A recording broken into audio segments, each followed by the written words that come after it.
We've spent some hard time with career criminals over the past 40 years at the Fifth Estate. But there's something about the bank robber that captures people's imagination. The bandit who can get in and out without firing a shot. One of the most memorable we met was back in 1991. His name, Gilbert Galvan, better known as the Flying Bandit. He flew from city to city in Canada, robbing 59 banks and a few jewelry stores, never once pulling the trigger. Canada's most prolific bank robber told his story from prison to the Fifth Estate's Victor Malarick.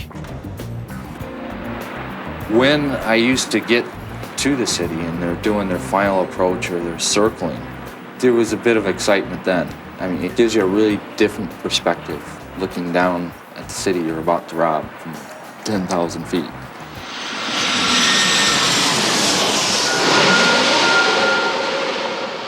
I didn't plan to do 21 robberies in a year. It just worked out that way. April 2nd, 1987. The Flying Bandit is in Regina, Saskatchewan. It's just another typical business trip. 2 years ago, he robbed a bank in the city for $3,000. Today, he's come back to rob it again. This is what he looks like when he robs the bank for $10,800.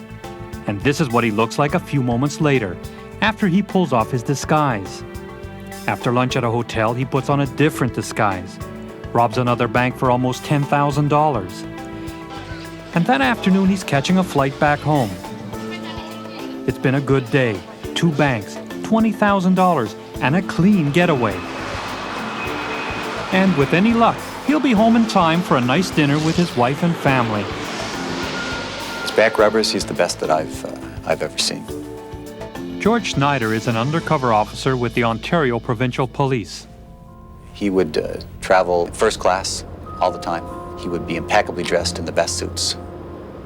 As he approached a bank, that's what you would see, a businessman carrying an attaché case, impeccably dressed. In Canada, he used the name Robert Whiteman, but his real name was Gilbert Galvan.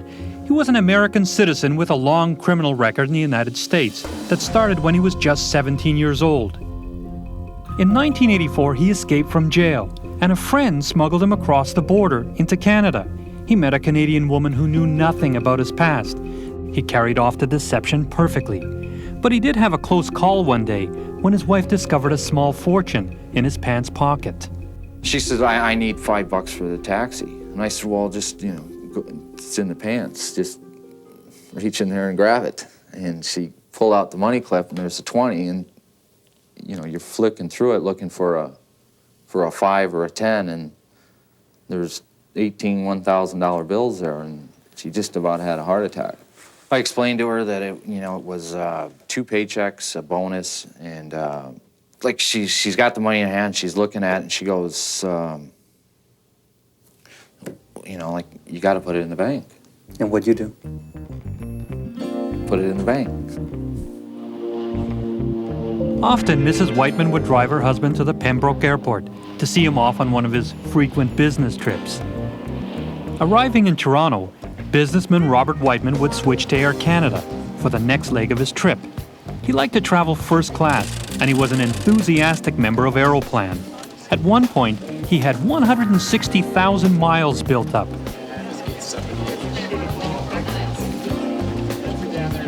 The tools of his trade, his 2 handguns, and his disguises were in his suit bag.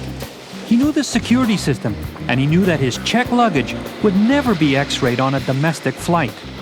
He flew from one end of the country to the other, robbing banks in every province except PEI and Newfoundland. In 3 years, he robbed almost 50 banks, a Canadian record, and he never fired a shot. My only motivation for life of crime is money. I mean, I was fully cognizant of what I was doing. I understand the concept of right and wrong. I did it for money, period.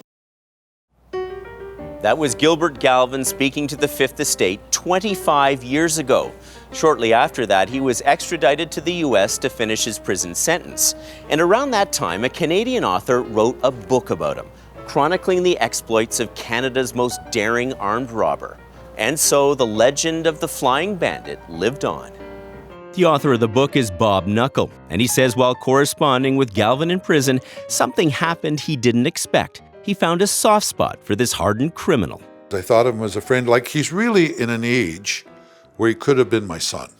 I mean, you know, and whether I was a father figure, that's not for me to say, but I came to like this guy.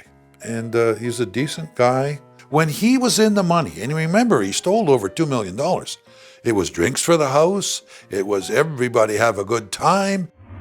Fast forward to 1998.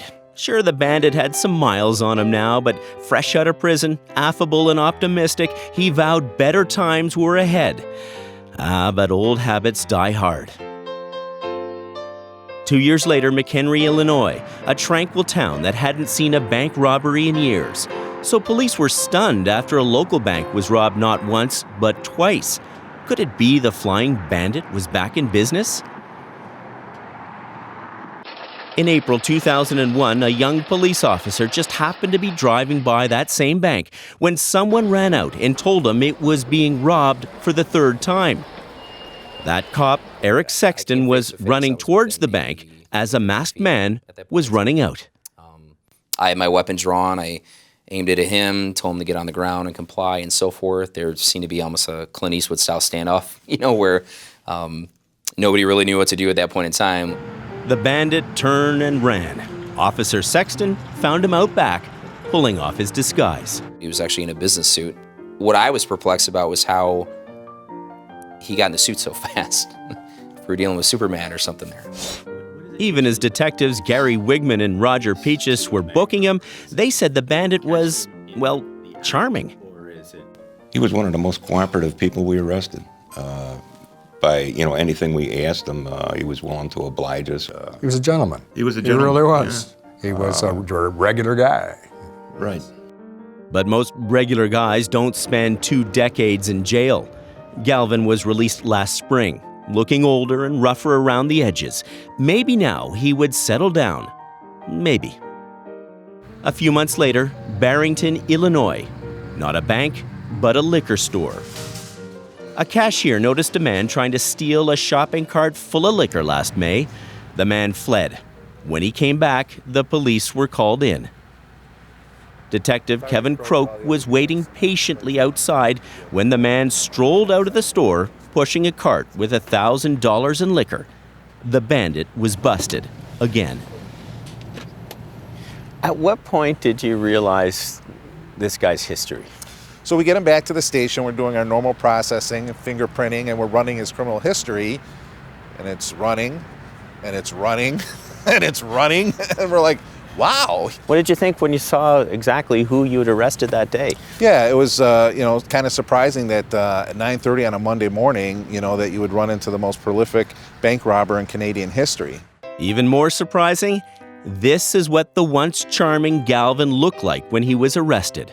Bloated and beaten down. The infamous Flying Bandit had crash-landed. Big time. When you saw that picture of him?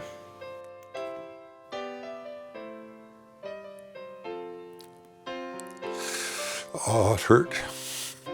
I'm sorry, but I saw, it was like one of my own kids had a bad thing. Why does it bring a tear to your eye, Bob? To see him like that? You know, maybe I've said this with a couple of guys.